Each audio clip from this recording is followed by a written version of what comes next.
Welcome back. So today we're going to look at common errors with arrays.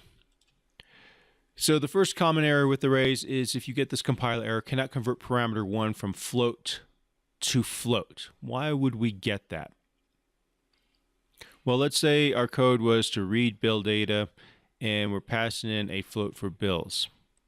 And then a string, and then there's some other values are being passed in as references.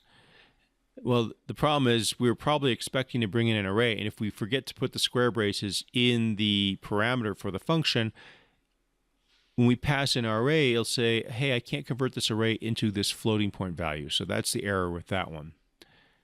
And so here's the function call where you're passing in phone bills. Phone bills is an array of floats, and unfortunately, it can't go into this just a single float.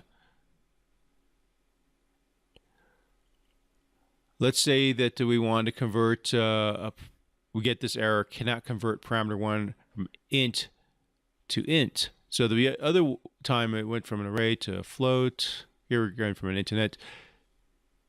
And the convert, basically that should tell you that it's probably in the function call. So here we have an int total and int numbers and the sort value. And then we pass in numbers and total. So we can see what happened is basically these got reversed. The array, well, actually, no. Yeah, the array went into the first. Here we passed in the array in the first position and the total in the second position, but really the function was defined with them reversed.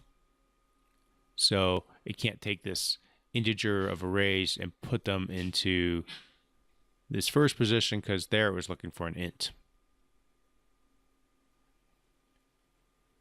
And then another error would be unresolved external symbol.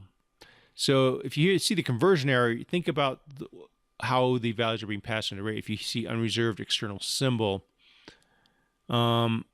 it's probably because the function and header line don't match. So here's the prototype where we're passing in an array of chars, and then when we try to write,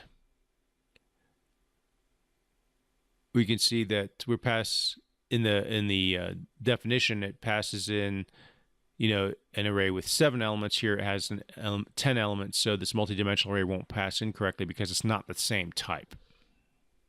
So those are your common errors with multidimensional arrays. Thank you very much.